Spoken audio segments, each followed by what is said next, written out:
So I'm Silvia Knight, Head of Education at the Royal Meteorological Society. Thank you very much for taking the time to listen to this. I'm assuming that we're all coming in with the recognition that there is a call from young people, from teachers and from employers to deliver better climate education through our curriculum. And that is true of, I think, pretty much every country in the world. To start with, I'm just going to show you a little bit of evidence that we've collected in the last few years about what the current state of climate literacy is in Scotland.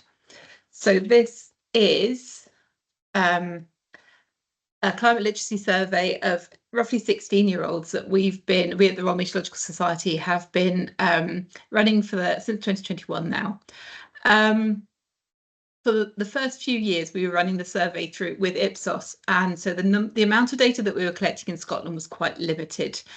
So, for example, in the previous academic year, we only had 111 responses in Scotland. They were very well sampled across schools, but that is quite a limited number. So I'd ask you to bear that in mind as I show you the next few slides. One of the questions that we asked those S4 and S5 students was how old they were when they last remember being taught anything about climate change in a lesson at school. And I think the most noticeable thing on that chart is really that most of them couldn't remember. Now, we don't know whether that's because they can't remember exactly when it was that they were taught about something, or whether they can't remember having been taught about climate change at all, ever. Another noticeable thing that's a little bit different to what we see in the other nations of the UK is that we see quite a lot of those students reporting that they were really quite young, so either younger than 11 or kind of 11, 12, 13 when they last having been taught about climate change. So very much not in their last few years of education. As a kind of basic measure of their understanding of climate change, we asked them how much they thought the climate of the Earth has warmed since 1850. And these results are the same as we saw in every nation, and that's that most young people massively overestimate how much the climate of the Earth has already warmed. So it's warmed by between 1.1 and 1.2 degrees, and almost everybody overestimates that. That's concerning from 2 points of view. Firstly, the messaging about the 1.5 and 2 degree temperature targets has obviously completely gone astray. But also they don't appreciate just how catastrophic for people and for the whole natural environment a 4 degrees, say, warming would be. And then the third one I thought I'd show you would be how they responded to what extent they thought climate change would affect them personally. Most were recognising that it would affect them quite a bit, but there's a significant number that are thinking that it's not going to affect them very much or not at all. And that's going to relate to the action that they feel it would be appropriate for them to take, both in their personal and community lives, but also in their future careers. So bearing all that in, I should say, so that was the last academic year. In Scotland, the survey for this academic year is still running. We're just conducting it with S4 students this year, and it'll be open until the end of June. So if you do have contact with any S4 students who are coming back in, maybe in June, and you haven't yet asked them to complete the survey, then that QR code will take you to it, and would very much like to collect some more data. But we have had significantly more data this year already, so it's looking really promising for having that kind of baseline bit of evidence next year. So bearing all that in mind, we thought it would be really important to try and specify what we thought an ideal curriculum for climate literacy would look like. So a few weeks ago, we brought together representatives from around 50 subject and professional associations. There's a subset of them listed there, but there were far more. And the idea was to come together in a workshop to see whether we could begin to agree and define a curriculum for climate literacy, which is part of a much wider curriculum, would equip students with the climate literacy that they need for their lives as local and global citizens, and with the skills for future careers that are going to be shaped by the changing climate. By bringing together the subject experts and the subject teaching experts, we hope that we can define a well-sequenced, coherent, holistic and progressive curriculum. And we very much drew on the work that others had already done. So, for example, but not limited, UNESCO's Greening Education Partnership, TIDE, CAPE and SOS UK, who have already done a lot of work in this area. The technology subjects provide some unique and very important ways to demonstrate to young people the relevance of climate change to their lives and communities, and to equip them with the knowledge and the understanding that many will need for their future careers. So that was the idea, and this curriculum for climate literacy is just beginning to near completion now. We hope to publish it in the next few weeks. There are some few basic premises in it. So, for example, we think that all students should leave school with the necessary climate literacy that they need to be citizens of a world where the climate is changing, and that should be irrespective of their subject choices. Recognising that there will be some things that all students need to know and some things that just some students will need to know for their specific future careers. We recognise that climate change is a multidisciplinary problem that requires a multidisciplinary approach to solutions, whether those are adaptation or mitigation solutions, and to learning. So learning about climate change should span all school subject disciplines. It's the responsibility of all teachers to deliver this. We see that learning in science and geography provides the foundations for all other subjects.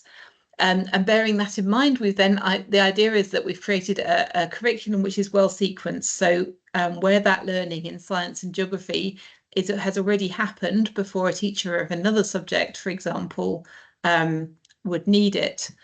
So where understanding is developed progressively and we haven't got too much repetition between subjects and it's not tokenistic. The information that we're providing in the curriculum is very detailed, far beyond what would be contained in a national level curriculum. However, you need that detail somewhere so that teachers who might not be experts in climate change and its, very broad ramifications can teach it. So a really key question is how, within the framework of a national curriculum, you then have this information, have this guidance available for teachers. We acknowledge curriculum overload and have attempted not to overburden any subject. Very much recognise that any curriculum should have the flexibility to keep up to date climate science. Our understanding of the climate system is changing very rapidly. The climate solutions available to us, whether those are adaptation or mitigation, again, are changing very rapidly, as is the state of the world. And for making this information relevant to students and their future careers and their current circumstances, you have to have that flexibility to keep up to date. Similarly, there should be a flexibility for teachers to be able to adapt it to their local contexts. Critical thinking is key, both about information, whether that's presented as words or numbers. We recognise that teacher support is going to be very critical to deliver any high quality climate education. It's a curriculum of hope. So rather than just kind of doom-mongering, it's a curriculum of hope, focusing on those careers, on those new technologies, as much as possible on adaptation and mitigation solutions. But recognising that you do need that basic understanding of climate change, of the climate system, before you can begin to introduce those solutions. And within the curriculum, as I'll show you, we've highlighted the sequencing between subjects, so the links to other subjects, so that understanding can be developed progressively and appropriately within and between subjects. Focusing as well on the citizenship and the stewardship aspects of climate change. The information I'm going to show you is focused very much on knowledge understanding. Totally recognise that skills and values are an equally vital part of a curriculum, but we're leaving that bit of work for others to do. So just going into a little bit of detail, I'll start first with computer science and its related disciplines. There are really three areas related to climate change that are really important here. There's firstly understanding that computer science can help us understand the climate system. The second kind of aspect is the environmental impact of computing, of AI, of data centers, of digital communications, and how to reduce that. And then the third element is about using computers and other devices to communicate, to access data, to interrogate, to analyze, and then really importantly, to communicate that data. So I won't go into all the detail of this, but just to give you some idea of how the curriculum develops these ideas. So kind of in primary school, you've got the kind of the initial stages of all those elements. So just picking out some, there's how to use the internet to identify reliable and credible sources of weather and climate information. And that beginning of understanding that the information that we're accessing through computers is very much influenced by algorithms. Yeah, and then just to show that on the side there, we've got the assumed prior learning from other subjects that a computer science teacher could then build on. Then going into early secondary, again, there's a lot of detail there, but now we can begin to think about careers and how they're using these sorts of ideas. And then in later secondary, again, that focus on careers, and again, a much more detailed understanding now of all those elements of using how computers and computer and data can be used. So moving on in the kind of design, technology, engineering-y kind of crafty subjects. So these are the subjects that are empowering young people to design a better world. And they very much need to go beyond looking at the environmental resource footprints of products and processes to looking for those technical solutions to the climate crisis. And again, there's lots of opportunity within these subjects to demonstrate their links to career opportunities.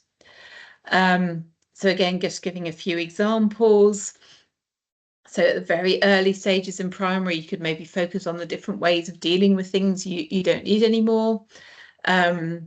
Then you can start to introduce the concept of green careers and real life examples of how humans can work with nature to create more sustainable products.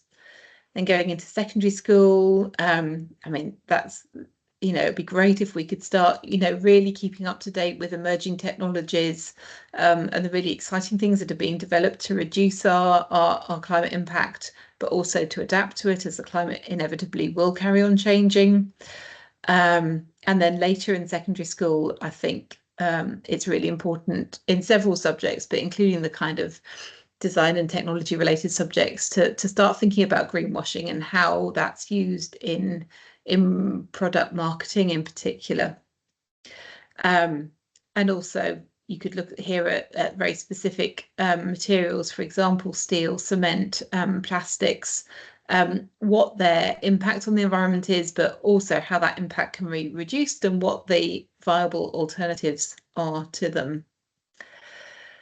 And then picking up on the kind of economics and business side of type subjects. Again, so many opportunities in these subjects to relate to climate change and the climate crisis. So we've got a few things that I'm highlighting here. So for example, the relative costs of mitigating, of preventing climate change, of adapting to it, or of not acting at all to mitigate or adapt. An appreciation of the economic drivers of action or inaction, an understanding of insurance and risk related to extreme weather events at a personal level or at a household or business level. We need to think about spending options and the competing factors that might determine how people spend their money, again, either at a personal or a business level. Understanding that the economy is embedded in social and ecological systems, and maybe at later stages beginning to look at alternative economic systems. So again, in primary school, you could begin with an understanding that we're part of nature and that consumer choices and business responsibilities all relate not just to economic costs, but also to environmental costs.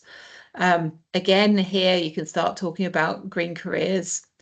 Then as you kind of go into secondary school, you can then beginning to look at the responsibility of businesses with care, looking at carbon footprints of goods, of services, of organizations, and maybe individuals, although I think that does need to be done extremely carefully, and looking at the analysis of which actions have a significant impact and the social limitations of various, for example, of the concept of personal carbon footprints.